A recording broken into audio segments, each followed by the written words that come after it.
Muito bem, hoje é a aula 11, é a última aula do curso.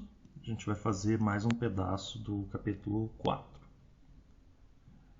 Hoje primeiro eu vou anunciar uns resultados simples sobre derivadas e raízes de polinômios.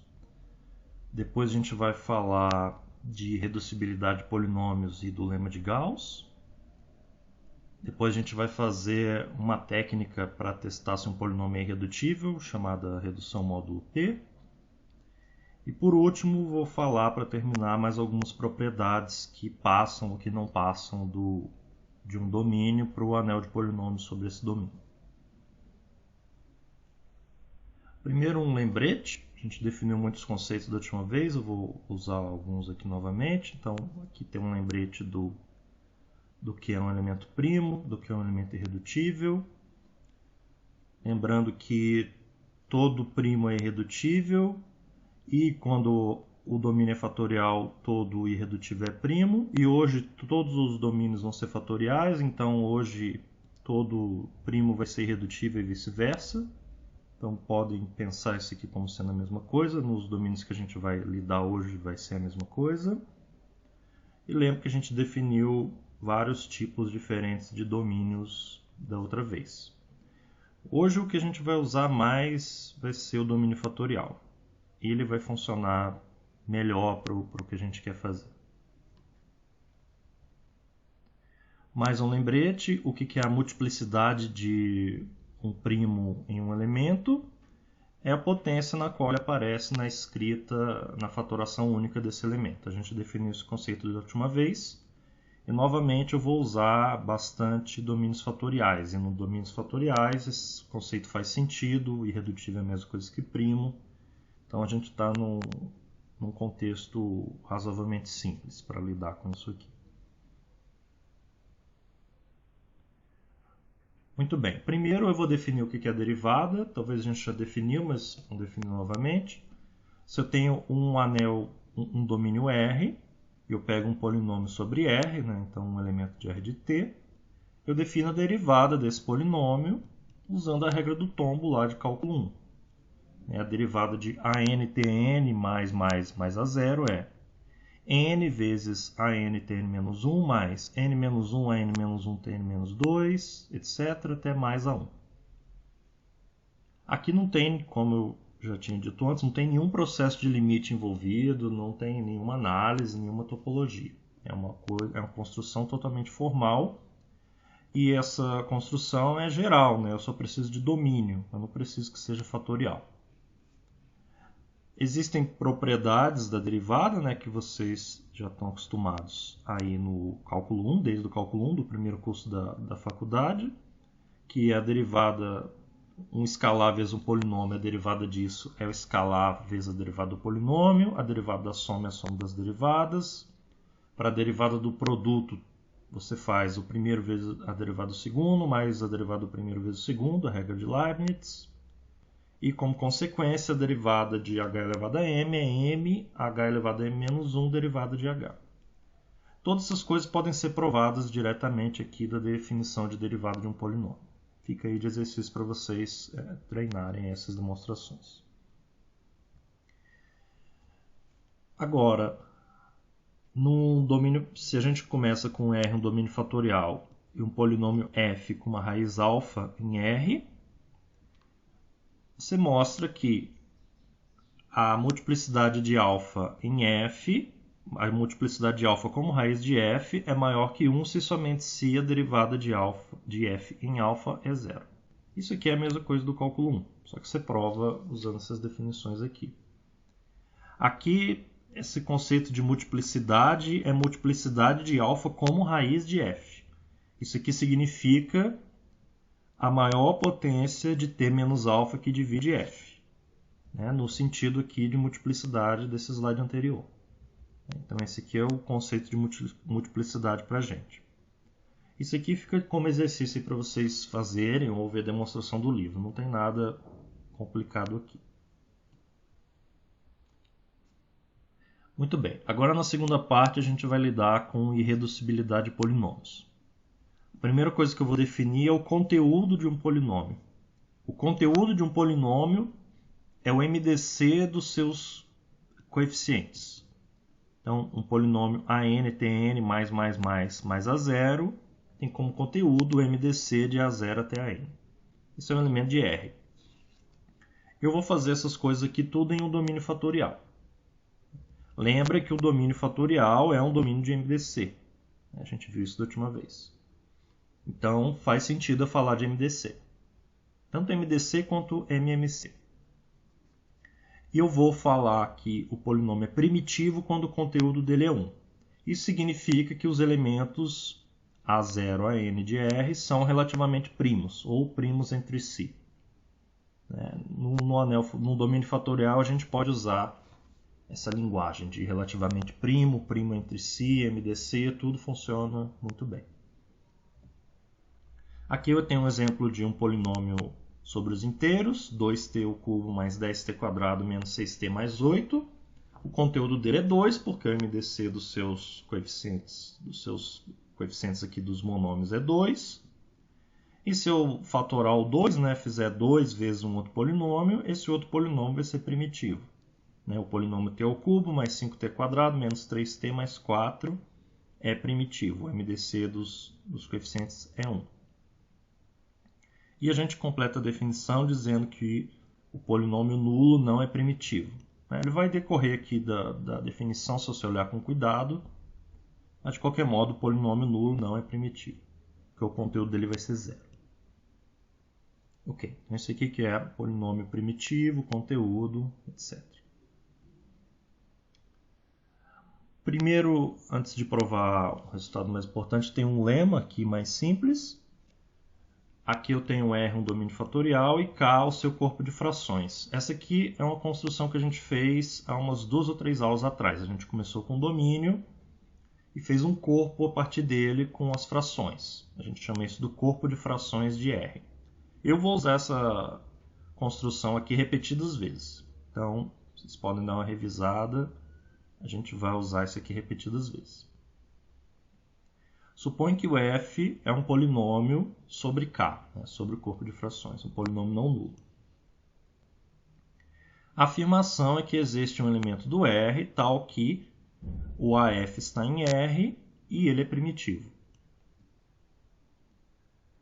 Então, a prova fica aí para vocês olharem, mas é essencialmente o seguinte. O f, cada coeficiente dele é uma fração. Você pega um MDC dos denominadores, ou melhor, um MMC dos denominadores, e multiplica lá pelo MMC e você vai cancelar as frações. Aí o A vezes F vai estar em R. E você pega o menor número para fazer isso, e você vai conseguir o AF primitivo. É essencialmente isso. Muito bem, agora o lema de Gauss. Diz que se você tem 2 polinômios primitivos, o produto deles também é primitivo. Isso aqui não é óbvio, não é nada óbvio. Porque se você tem um polinômio cujos coeficientes dele tem MDC igual a 1 e tem um outro com a mesma propriedade, você multiplica os coeficientes do produto. São várias contas envolvendo os A's e os B's. A princípio não é nada óbvio que o produto também vai ter coeficientes com MDC1. Mas isso é verdade. Isso é verdade. O conteúdo, mais ainda, você estende isso aqui mostrando que o conteúdo é multiplicativo. Mas vamos provar essa versão, que o produto de polinômios primitivos é primitivo. Aqui, como sempre, a hipótese é que o domínio é fatorial. Muito bem, então eu escrevo os 2 polinômios, f a0 mais a1t mais a_n_tn, e o g a0 mais b1t mais bmtm. Aqui eu escrevi errado, aqui era para ser an diferente de 0 e bm diferente de 0. O termo líder é diferente de 0. E a hipótese é que os dois são primitivos, então o conteúdo de cada um deles é 1, ou seja, os números A's são relativamente primos e os B's também são relativamente primos. Eu quero provar que o produto FG é primitivo. Então, para isso, basta eu pegar um primo qualquer do anel R e mostrar que ele não pode dividir todos os coeficientes do produto. Com isso, eu vou ter mostrado que não existe nenhum fator comum nos coeficientes de f vezes g. Não existe fator comum algum. Como não existe fator comum algum, o MDC deles é 1. É essa a estratégia. Então é isso que eu vou provar. Pego um P' qualquer de R e vou mostrar que ele não pode dividir simultaneamente todos os coeficientes de f vezes g. Ok. Como f e g são primitivos individualmente, eu sei que esse P não divide todos os coeficientes aqui do f, nem divide todos os coeficientes do g. Então, pegue o menor coeficiente do f que o P não divide. O P não pode dividir todos, então tem algum que ele não divide. Pegue o menor deles, chama de AR. Faz a mesma coisa para o G. Pega o menor coeficiente que P não divide, chama de BS. Beleza. A minha afirmação é que o P não vai dividir o coeficiente do t elevado a r mais s no f vezes g. Por quê? Eu vou escrever o C aqui, né? A gente definiu o produto, então vai ser os coeficientes AI, BJ, em que I mais J é igual a R mais S. Aqui faltou um mais 1, né? No coeficiente do B. É AR menos 1, BS. Então tem uma soma aqui, né? Do C, é uma soma AR menos 1, BS mais 1, mais AR, BS, mais AR mais 1, BS menos 1. E soma, tem um monte de parcelas aqui, tem um monte de parcelas para a esquerda. Esse é o coeficiente do t elevado a r mais s no produto f vezes g. Aí o que acontece? O P não divide isso aqui.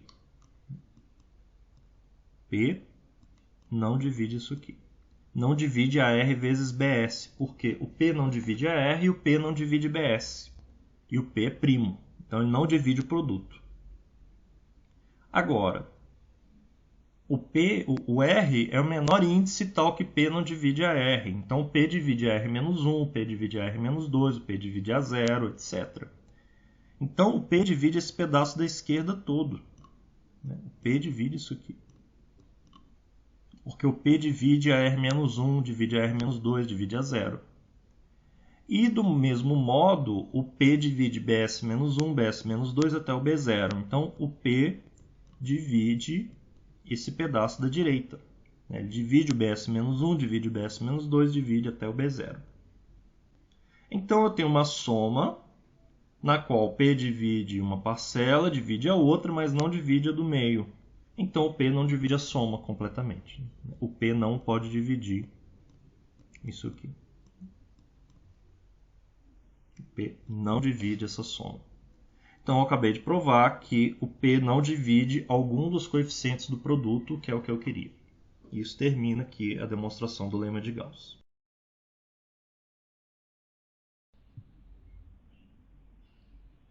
Muito bem. Vamos ver aqui um outro resultado atribuído a Gauss também. Aqui, novamente, eu tenho o domínio fatorial e o corpo de frações. E eu vou pegar um polinômio primitivo no R de t. Eu quero provar que se ele foi irredutível em R de t, ele é também irredutível em K de t. Isso aqui não é óbvio, porque em K de t tem mais coeficientes, tem mais maneiras de fatorar. E eu estou dizendo que se eu não conseguir fatorar no R, eu também não vou conseguir no K.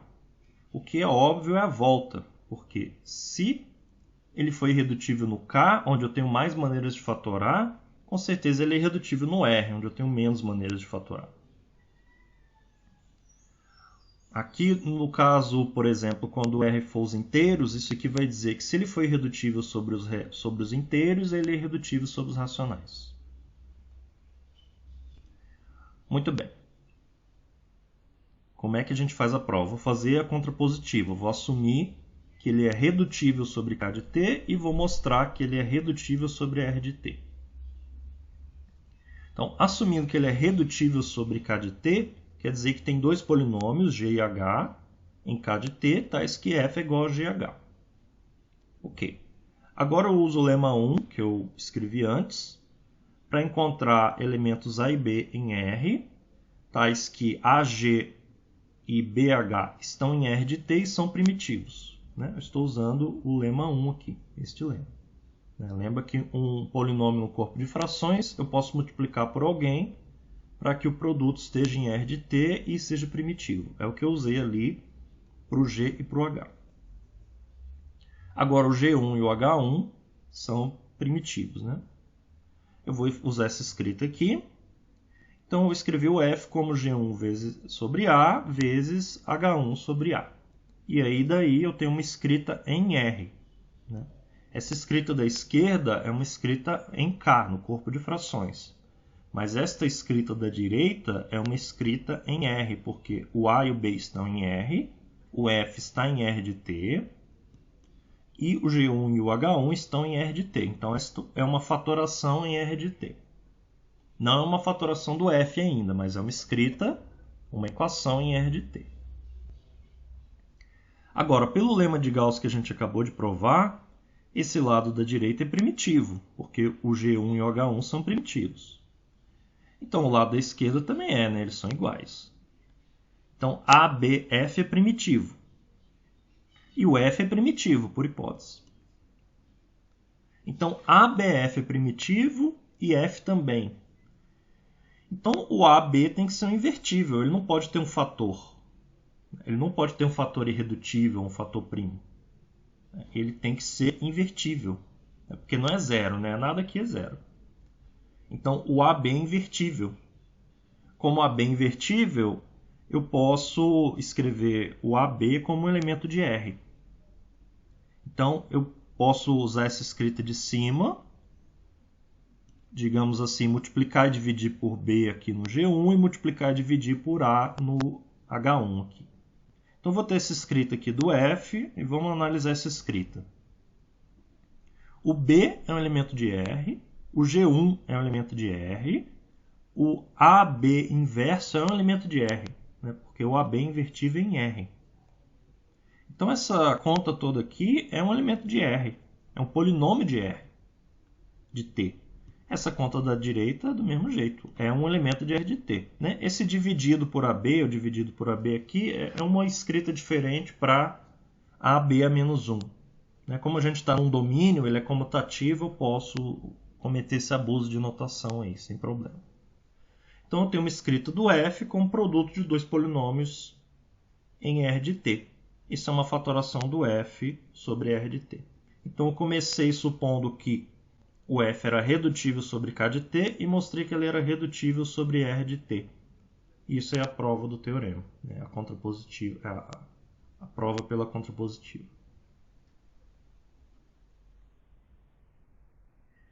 Muito bem. Agora tem um detalhe técnico aqui para a gente se adaptar com a linguagem do Lang, porque esse termo irredutível lá no livro do Lang é um pouco confuso, pelo menos para mim foi um pouco confuso. Tem esse exemplo aqui no fim dessa página 138 que deixa claro o que o Lang entende por irredutível. E eu vou escrever aqui também. Então, para não contradizer a definição que a gente fez da última vez, né, a definição que eu relembrei aqui no início dos slides, essa definição que a gente vai manter de irredutível, que é que se um elemento se fatora, um dos fatores é invertível. Ok. Agora eu vou fazer uma nova definição para se adaptar com a do Lang, que é de polinômio invertível. Então eu vou pegar um domínio fatorial e um polinômio lá no nulo. Eu vou dizer que f é um polinômio invertível quando o grau é maior ou igual a 1 e qualquer escrita dele igual a g vezes h implica que ou o grau de g é 0 ou o grau de h é 0. Essa é a definição do Lang de irredutível. Essa é a definição do Lang de irredutível. Isso eu vou chamar hoje de polinômio irredutível. Essa definição não é exatamente igual à que a gente tem de irredutível. A diferença é essa aqui. É quando R não é um corpo. Aqui é um exemplo claro. No anel de polinômios sobre os inteiros, considero o polinômio 2t mais 2. Ele tem uma fatoração como 2 vezes t mais 1. Então ele não é um elemento irredutível, porque ele tem uma fatoração, e o 2 não é invertível no Z de T, no anel dos inteiros de polinômios sobre os inteiros, e o T mais 1 também não é invertível. Então isso aqui é uma fatoração do F como produto de não invertíveis. Portanto, o F não é irredutível. Mas, segundo essa minha definição de cima, ele é um polinômio irredutível. Porque ele tem grau 1. Qualquer escrita dele como produto de 2, um dos dois tem que ter grau 0. O Lang vai chamar esse polinômio f de irredutível. Eu não vou chamar ele de polinômio irredutível, mas ele é um elemento redutível. É um pouco confuso, mas é para se adequar lá com a linguagem do Lang. Quando o R é um corpo, não faz diferença. Essas duas coisas vão coincidir. Porque não vai ter esses elementos do anel R aqui irredutíveis. Não vai ter. A diferença vai ser exatamente quando o R não for um corpo. Porque quando ele não é um corpo, tem elementos que não são nem invertíveis nem zero. E aí, dentre eles, vai ter primos, né? Primos irredutíveis. Então, essa é a diferença. Muito bem. Vamos provar aqui, então, um dos dois critérios essenciais para decidir sobre a irredutibilidade de polinômios, que é o critério de Eisenstein. O outro vai ser o critério da redução, que a gente vai fazer em seguida. Com o critério de Eisenstein e o da redução, a gente já consegue verificar aí se vários polinômios são redutíveis ou não. Os exemplos nossos vão ser quase todos sobre os inteiros e os racionais. Então eu estou anunciando os resultados num domínio fatorial. O livro também faz isso, mas quase todos os exemplos são sobre os inteiros. E esses são os exemplos mais importantes realmente nesse ponto. Né? Muito bem, então novamente R é um domínio fatorial, K é o corpo de frações dele, e F é um polinômio sobre R de T, com grau maior ou igual a 1. F é ANTN mais A0. E eu pego um elemento primo P. E a minha hipótese é que o P não divide o termo líder de F, o P não divide o AN, o P divide todos os outros, divide os outros coeficientes do F, e o P quadrado não divide o A0. Essas são as minhas três hipóteses. A afirmação é que, sob essas três hipóteses, F é irredutível sobre K. Ou seja, é um elemento irredutível de K de T. É também um polinômio irredutível de K de T.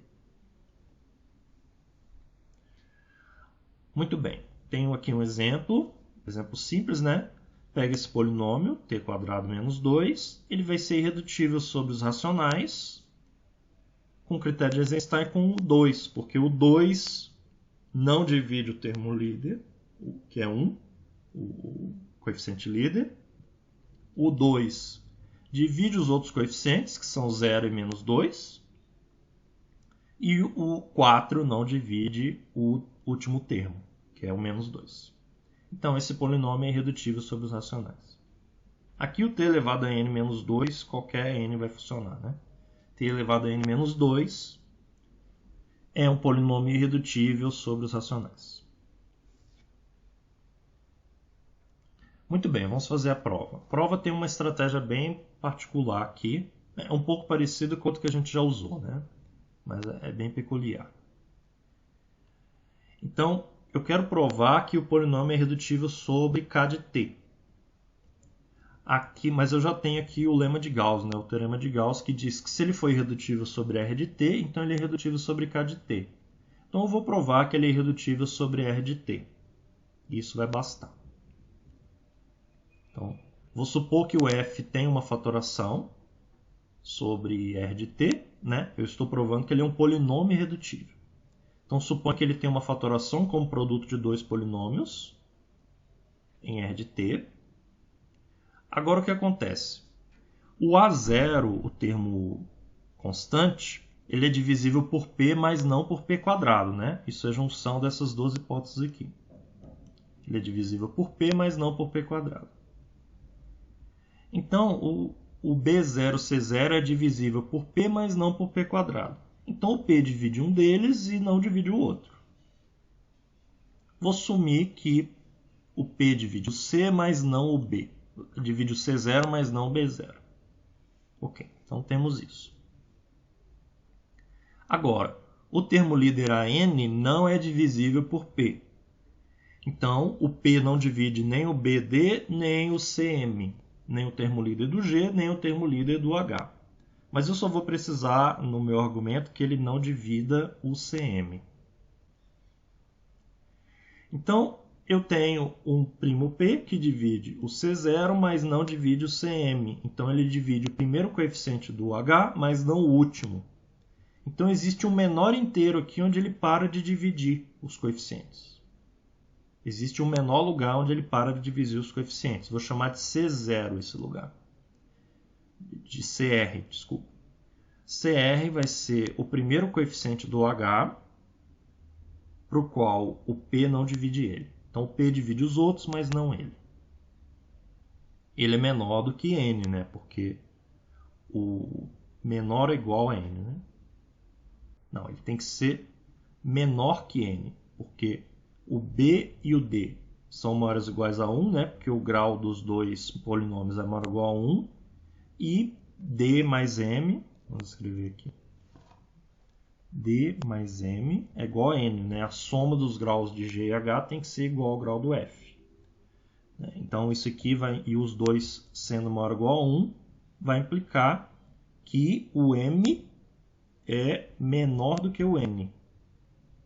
E o R que eu estou pegando ali é menor ou igual que o M, né? Menor ou igual que o M. Então, em consequência, o R é menor do que o M. Ok. Além disso, o que eu tenho? Eu vou escrever o AR aqui. O AR eu obtenho fazendo a conta do produto, né, do G e H.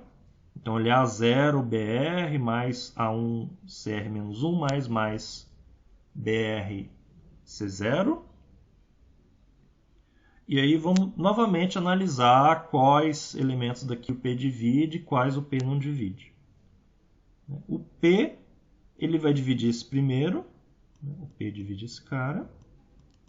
E o P vai dividir todo mundo aqui até o penúltimo, né? Porque o P não divide o CR, mas é o primeiro no qual o P não divide. O P divide esses Cs todos. Em particular, divide essa parcela inteira. Agora, o P não divide o B0 e o P não divide o CR.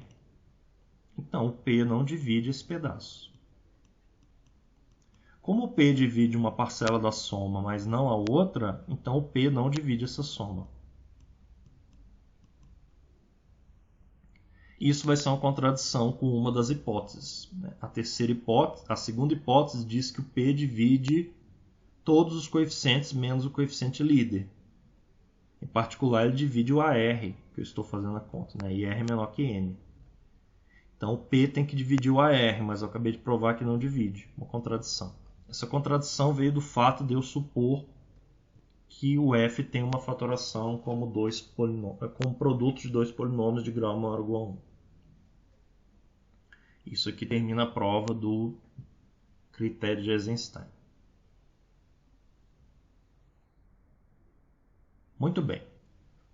Agora vamos fazer o outro critério importante de irredutibilidade, que é a redução módulo M. Para isso, alguns lembretes aqui.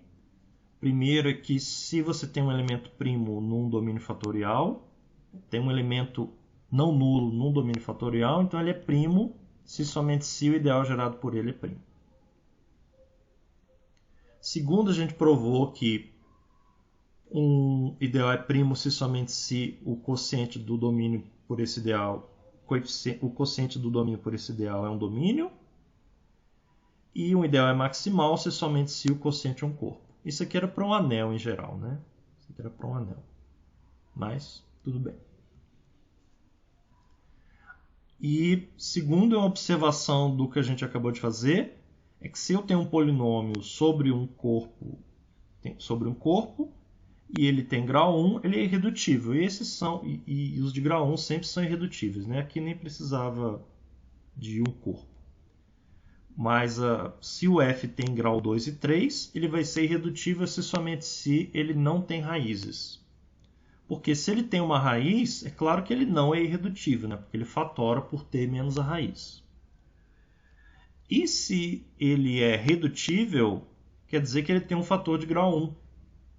Ele tem um fator de grau 1, porque ele tem grau 2 ou 3. Então, se você fatorar 1 de grau 2, vai dar 1 de grau 1 vezes de grau 1. Se você fatorar 1 de grau 3, vai dar 1 de grau 1 vezes de grau 2. Então, tem que ter um fator de grau 1. E um fator de grau 1 sobre um corpo vai te dar uma raiz do polinômio. Aqui eu preciso que seja um corpo para fazer isso aqui exatamente. Muito bem. O critério da redução módulo M se baseia no seguinte. A gente tem um domínio fatorial e um número primo. E tem um morfismo canônico, que é levar cada elemento no representante dele módulo P. E agora eu faço isso para cada coeficiente do polinômio. Eu pego um polinômio em R de T, pego cada coeficiente dele e levo no representante módulo P, lá no quociente. Isso é a redução módulo P do polinômio f. Aqui eu tenho um exemplo. Eu peguei os inteiros e um polinômio 2t3 mais 3t2 mais 2 sobre os inteiros. A redução módulo 2 dele é o t2, né, porque o 2 vai para 0 e o 3 vai para 1, então dá t2. E a redução módulo 3 é 2t2 mais 2, porque o 3 vai para 0. Que é a mesma coisa que menos t² mais 1 sobre o z3. Então nota que o f reduzido módulo 2 é redutível, e reduzido módulo 3 você verifica que ele não é redutível, porque isso aqui não tem raízes.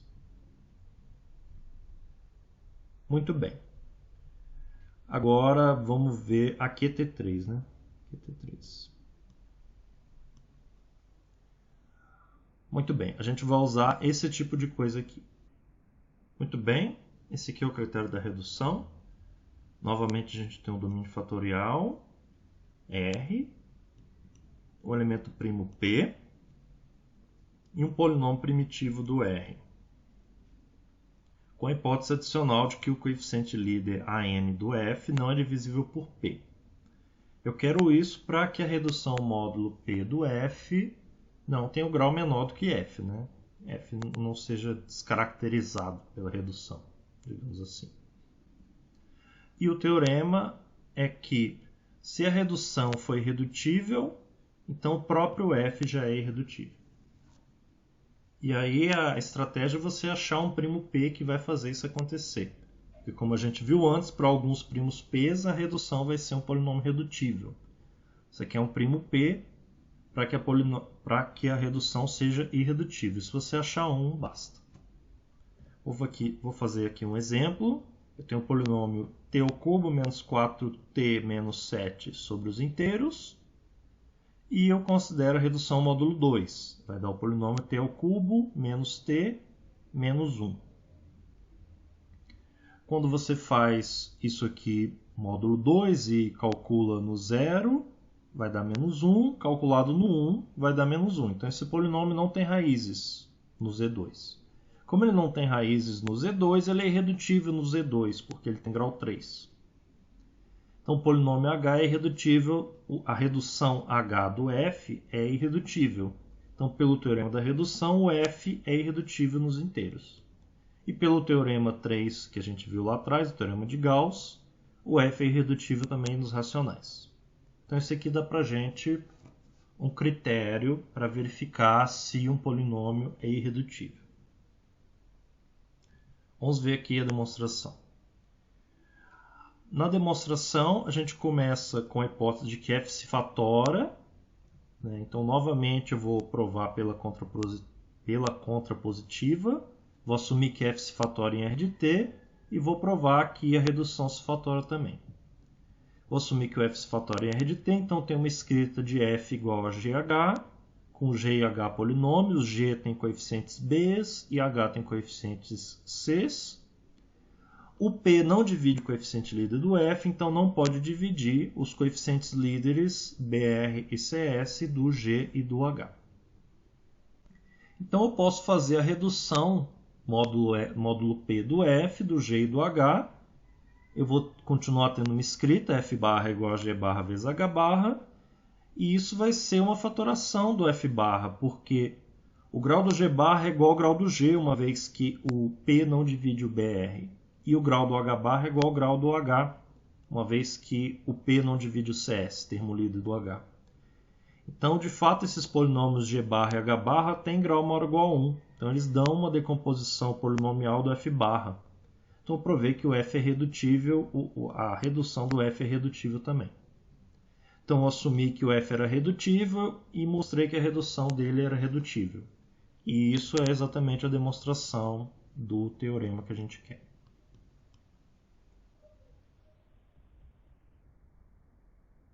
Tem uma versão mais geral do teorema da redução que usa os corpos de frações, tanto do R quanto do seu quociente pelo ideal gerado por P. Essa é a versão que está no livro. Para provar essa versão, você usa essa versão que eu provei, e aí para passar de R de T para K de T, para o corpo de frações de R, você usa o teorema de Gauss, o teorema 3. Aí para passar do corpo de frações F para esse aqui, você passa direto, né? Como eu falei antes, um dos lados é óbvio, né? Só precisa do teorema de Gauss para um dos lados. Muito bem, mais alguns resultados aqui sobre fatoração. Suponho que novamente a gente está no domínio fatorial, R e K é seu corpo de frações, e eu tenho dois polinômios sobre R de T primitivos. E um é igual ao outro vezes um elemento de K. Então esse elemento de K é invertível sobre R. Esse é um lema. Fica aí para vocês olharem lá a demonstração. Outro lema caracteriza os primos e os irredutíveis do R, de um domínio fatorial, do R de T, né? Sendo que R é um domínio fatorial. Os invertíveis de R de T e de R vão ser os mesmos, né? Porque os caras que são efetivamente polinômios, né, de grau maior ou igual a 1 nunca são invertíveis. Então os invertíveis de R ou R de T dão na mesma, e os primos de R de T vão ser ou os elementos primos de R ou os polinômios irredutíveis primitivos de R de T. Isso dá uma caracterização dos polinômios primos.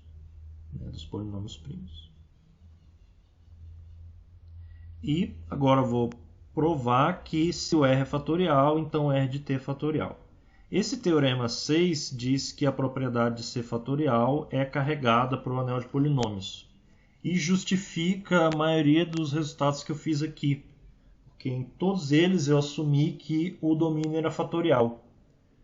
E esse teorema 6 diz que essa é uma boa hipótese para você trabalhar, porque se você passa de um anel para o anel de polinômios sobre ele, essa hipótese continua valendo. Então você pode provar uma coisa para o anel de um anel de polinômios em várias variáveis, por exemplo, ou trabalhar bem mais fácil, já que essa propriedade é estável quando você passa para o anel de polinômios. Muito bem, vamos fazer aqui a prova do teorema 6. Eu vou provar sua existência, a unicidade fica aí de exercício, é parecido com outros que a gente já fez.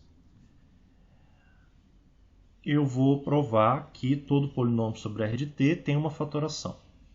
Então, eu começo com o polinômio R de T e eu quero achar uma fatoração para ele. Primeiro eu separo o conteúdo do F. Então, eu vou ter F igual a C vezes G, onde C é o conteúdo do F e G é primitivo. E o C tem uma fatoração sobre R, né? Uma fatoração com o produto de irredutíveis, né? Porque o R é fatorial. Para o G, eu posso considerar ele como polinômio sobre K, porque o R está contido em K. E sobre um corpo, todo o polinômio tem uma fatoração com produtos de irredutíveis. A gente já provou isso. Então, o G se escreve como produto de polinômios irredutíveis em K de T. Para cada um desses polinômios irredutíveis QJ, existe um B de R, né? Existe um BJ de R, que você pode usar para limpar os denominadores do Q. QJ vezes BJ vai dar um PJ de R e primitivo. Um polinômio irredutível, PJ de R de T, que é primitivo. Eu multiplico todos esses Bs, né? Um para cada Q. Então, chamo de U, aí faço U vezes G, aqui vai dar cada BJ vezes QJ, vai dar o P, então eu tenho UG é igual a P1 vezes PR. Essa escrita agora é em R, né? O G está em R, os P's estão em R e o U está em R também. Muito bem. Agora, o lado da direita, ele é primitivo, porque cada PI é primitivo e pelo lema de Gauss o produto de primitivo é primitivo. O G é primitivo também. Agora eu tenho o produto de um elemento de R vezes um polinômio primitivo igual a um polinômio primitivo. Então o U não pode ter nenhum fator primo na sua escrita, ele tem que ser invertível. O U necessariamente é invertível. Então eu posso escrever G igual a U a menos 1 P1 PR no R de T. O U é invertível em R. E aí eu pego essa escrita do G e ponho no F, vai dar F igual a C vezes U a menos 1 vezes P1 PR. Onde o C agora eu escrevo como produto de irredutíveis, o U é invertível e os P são todos polinômios irredutíveis primitivos, então eles são irredutíveis. Então, com isso, eu tenho uma escrita do F como produto de irredutíveis, que é o que eu queria. Isso aí prova o teorema 6. Para finalizar, mais dois resultados que vão nesse sentido de dizer quais propriedades passam para o anel de polinômios. O fato de ser um domínio de MDC passa para o anel de polinômios. Isso aqui a gente não vai provar, a demonstração não é muito mais complicada do que essa que a gente já fez. Mas a gente não vai fazer para não estender. E também não tem no livro, né? Eu não vi no livro. Mas isso aqui é verdade. E, além disso, como a gente mais ou menos já viu, né? Quando o anel R não é um corpo, o R de T não é principal, porque você pega um P que não é invertível, né? Pega um P elemento primo, e aí você faz o ideal gerado por P e T. Isso aqui não é principal. A gente já verificou isso aqui. Ficou um dia de exercício para vocês. Então, sempre que o R não for corpo, você consegue um elemento primo, consegue montar esse ideal que não é principal. Então, se o R não é corpo, isso aqui não é domínio principal. E se o R for corpo, a gente já viu que isso aqui é domínio principal. Então, vale ser somente se. Então, o que acontece aqui nas outras propriedades de domínios, né? Essa de C fatorial e essa de C domínio de MDC, elas passam para o anel, né? Se um domínio é fatorial, R, o R de T também é. Se um domínio R é de MDC, o R de T também é. Essas outras duas não passam, né? Essas duas não passam. C domínio principal e C domínio euclidiano, em geral, não passa para o anel de polinômios, porque se você tiver um domínio euclidiano ou principal que não seja corpo, R, o R de T não vai ser um domínio euclidiano em geral, nem principal, porque o anel não é um corpo. Então para essas duas isso não vale. Para corpo também não vale claramente. Para domínio vale, pela própria construção. Então essas duas propriedades de C fatorial e de C de MDC são estáveis quando você passa para o anel de polinômios. Por isso que isso é um dos motivos pelo qual essa propriedade de ser um domínio fatorial é muito importante, porque ela passa para o anel de polinômios. C euclidiano e C principal não passa. C euclidiano e principal não passa. Muito bem. Com esses dois resultados a gente termina a aula de hoje, que é a última aula, né? Então a gente termina o curso. E por hoje é isso.